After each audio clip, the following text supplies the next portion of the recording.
आप सभी का मेरे चैनल जिज्ञासा की राह में स्वागत है। जैसा कि आप सभी थंबनेल में देखा होगा कि नोडल समूह क्या है, नोडल समूह कब बनता है, नोडल समूह में कितने पदाधिकारी होते हैं और नोडल समूह के पदाधिकारियों को कितना मानदेय मिलता है। बहनों, आज इस वीडियो में आप सबको नोडल समूह के बारे में बताऊंगी। अभी तक आपने समूह के बारे में जाना, ग्राम संगठन के बारे में जाना और सीएलएफ के बारे में जाना, लेकिन नोडल समूह के बारे में शायद ही कुछ लोगों को मालूम होगा। तो आप सब वीडियो पे बने रहिएगा।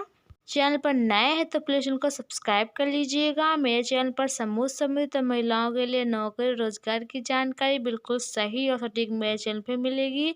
इसलिए सही जानकारी पाने के लिए चैनल को सब्सक्राइब करना मत भूलिएगा। बगल में घंटी का बटन है, उसे भी दबा दीजिएगा, जिससे जो भी वीडियो में डालूँ उसकी नोटिफिकेशन सबसे पहले आपके मोबाइल पर पहुँचे। और जिन भाई बहन ने मेरे चैनल को सब्सक्राइब कर लिया उनका बहुत बहुत धन्यवाद। चलिए वीडियो को शुरू करते हैं। नोडल समूह क्या है? नोडल समूह वह समूह है जो सभी समूहों के ऊपर होता है, जिसके ऊपर सभी समूह की जिम्मेदारी होती है, उसे ही नोडल समूह कहते हैं। जी हाँ बहनों, नोडल समूह जो है, जिस प्रकार ग्राम संगठन काम करता है ठीक उसी तरह एक नोडल समूह भी काम करता है। यानी जो ग्राम संगठन होता है इसके अंदर जितने भी समूह आते हैं उनकी देख रेख ग्राम संगठन करता है। किस समूह में क्या कमी है, कौन सा समूह कमज़ोर है, किस समूह में आरएफ का पैसा आया है, किस समूह में नहीं आया है, वह सारी जानकारी ग्राम संगठन रखता है। ठीक उसी तरह नोडल समूह भी बाकी जो समूह हैं उनकी देख रेख करेगा। अगर किसी समूह में कोई समस्या आ रही है तो उसका समाधान नोडल समूह करेगा। अब सवाल आता है कि नोडल समूह कब बनता है? तो बहनों, यह नोडल समूह वहाँ बनता है जहाँ ग्राम संगठन नहीं बन सकता।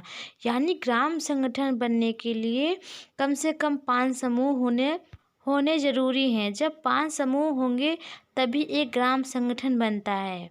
तो जब किसी गांव में 5 समूह नहीं बन पा रहे हैं, 4 समूह बने हैं, 5 से 6 महीना हो गया उनको बने हुए, वो अच्छे से चल रहे हैं, समय से अपनी बैठक कर रहे हैं, बचत जमा कर रहे हैं, सारा अपना पंचसूत्र का पालन कर रहे हैं, लेकिन 5वां समूह जो है नहीं बन पा रहा है, महिलाएं नहीं जुड़ रही हैं समूह से।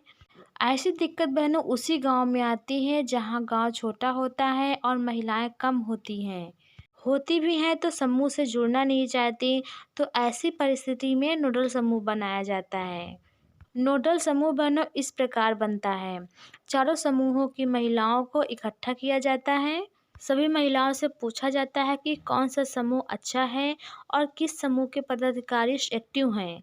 यानी सारे समूहों की देख रेख जो पदाधिकारी कर सके, उसी समूह को नोडल समूह बनाया जाता है। तो सभी महिलाएं आपस में समझ के जिस समूह को चुनती हैं उसी समूह को नोडल समूह बनाया जाता है। और नोडल समूह बनाने के लिए सीएलएफ की तरफ से कैडेट भेजे जाते हैं। सीआरपी दीदी या फिर आईपीआरपी दीदी के द्वारा नोडल समूह बनाया जाता है।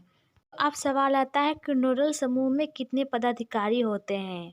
तो बहनों, जब एक समूह को नोडल समूह बनाया जाता है तो जाहिर सी बात है कि एक समूह में 3 पदाधिकारी होते हैं। तो एक समूह को नोडल समूह चुन लिया गया है तो उसी समूह के 3 पदाधिकारी नोडल समूह के पदाधिकारी होंगे। काफ़ी लोगों के मन में यह सवाल आ रहा होगा कि ग्राम संगठन में तो 5 पदाधिकारी होते हैं, तो नोडल समूह में 3 पदाधिकारी क्यों? तो बहनों, जब ग्राम संगठन बनता है तो प्रत्येक समूह से एक एक पदाधिकारी लिए जाते हैं ग्राम संगठन के पदाधिकारी बनने के लिए, लेकिन नोडल समूह में एक समूह को ही चुन लिया जाता है।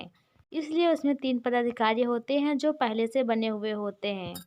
अध्यक्ष, सचिव, कोषाध्यक्ष वही नोडल समूह के भी पदाधिकारी कहलाए जाते हैं। अब सवाल आता है कि नोडल समूह के पदाधिकारियों को कितना मानदेय मिलता है? तो बहनों, जैसे ग्राम संगठन के पदाधिकारी होते हैं अपना निःशुल्क सेवा प्रदान करते हैं, ठीक उसी तरह नोडल समूह के भी पदाधिकारी अपनी निःशुल्क सेवा प्रदान करते हैं। उनको किसी भी प्रकार का कोई मानदेय नहीं मिलता है।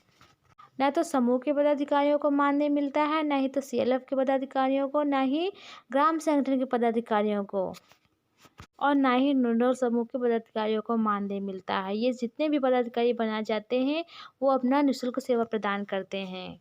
तो बहनों, नोडल समूह उसी परिस्थिति में बनाया जाता है जहाँ पर ग्राम संगठन नहीं बन सकता है। जहाँ 5 समूह नहीं बन पाते हैं, वहीं पर नोडल समूह बनाया जाता है। लेकिन ग्राम संगठन की अपेक्षा नोडल समूह कम सही होता है। ग्राम संगठन में कई तरह के फंड आते हैं, नौकरियाँ मिलती हैं, महिलाओं को रोजगार मिलता है। किंतु नोडल समूह में भी पैसा मिलता है, लेकिन ग्राम संगठन की अपेक्षा कम मिलता है। नौकरियाँ भी मिलती हैं नोडल समूह में, तो 1 या 2, जैसे समूह सखी हो गया या स्वास्थ्य सखी हो गया।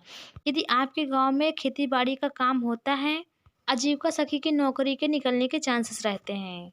तो इसी तरह 2-3 नौकरियां नोडल समूह में होती हैं। तो जब ज़्यादा समूह नहीं होंगे तो काम क्या होगा? तो किस लिए नौकरी मिलेगी महिलाओं को? लेकिन जब कोई और ऑप्शन नहीं है और समूह बनेंगे नहीं, तो ऐसे में नोडल समूह बना दिया जाता है। नोडल समूह जो है बाकी समूह की देख-रेख करता है।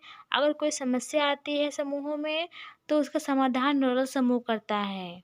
तो बहनों, ये थी नोडल समूह के बारे में जानकारी जो हमने आपको बताई है।